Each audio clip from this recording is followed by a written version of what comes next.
Hello, everyone. I hope you're doing well today. It's Friday. We've made it through another week, and now we can relax a little bit. We will start our two-part study today in our Understanding the Eternal series, focusing on salvation. Before we start, there are a couple things I want to say. First, we will not be having studies the week of Thanksgiving for youth. Second, the week after Thanksgiving, I will be doing our viewer special, so please submit your questions before then. All right. So now that we have that out of the way, let's talk about salvation. Specifically, I want us to talk about how we are saved from two different perspectives. We will take a look at our human perspective this week and God's perspective next week. Now I would like us all to do a mental exercise. I want you to take a moment and think about the best person you've ever known. Perhaps it's your best friend, parent, sibling, or spouse for the married audience. Next, think of the greatest historical figure you can imagine. Maybe it's President Washington or Lincoln, the two greatest presidents the United States has ever had. Maybe it's a famous humanitarian or even a biblical figure.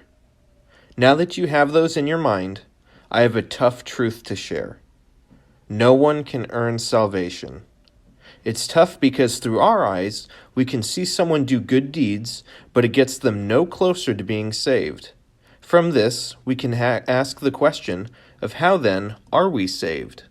To answer this question, we'll have to go at it with a critical mind. Let's go at this question as if we were going to try and plan a road trip. When we plan a trip, there are three questions that we have to ask and then answer. 1. Where am I going? 2. Where am I now? And 3. How can I get there? We answered the first question already. We are trying to get to salvation, so that's taken care of.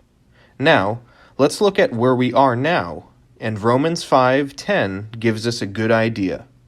For if while we were enemies, we were reconciled to God by the death of his Son, much more, now that we are reconciled, shall we be saved by his life.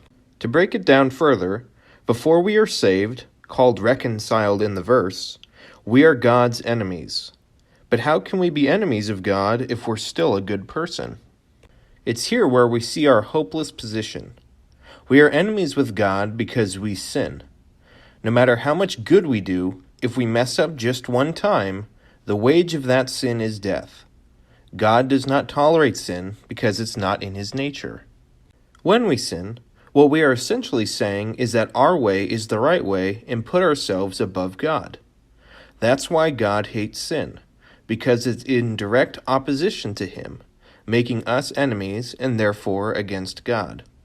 Because of that, we now have an infinite distance between ourselves and God.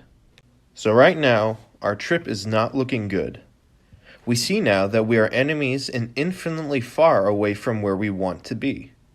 Even worse, we can't get any closer because there is nothing that can cover that sin gap. As an illustration, try driving from the United States to Australia. That is our predicament. No matter how good of a driver you are, even if you're Lewis Hamilton, you can never drive to Australia. So what can we do? Well, the answer is that we can't do anything, and that's scary.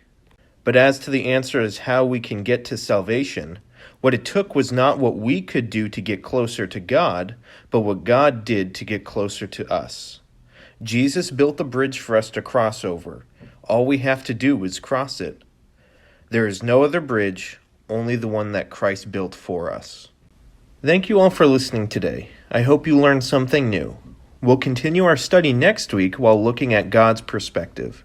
I hope you have a great day, a wonderful weekend, and God bless you all.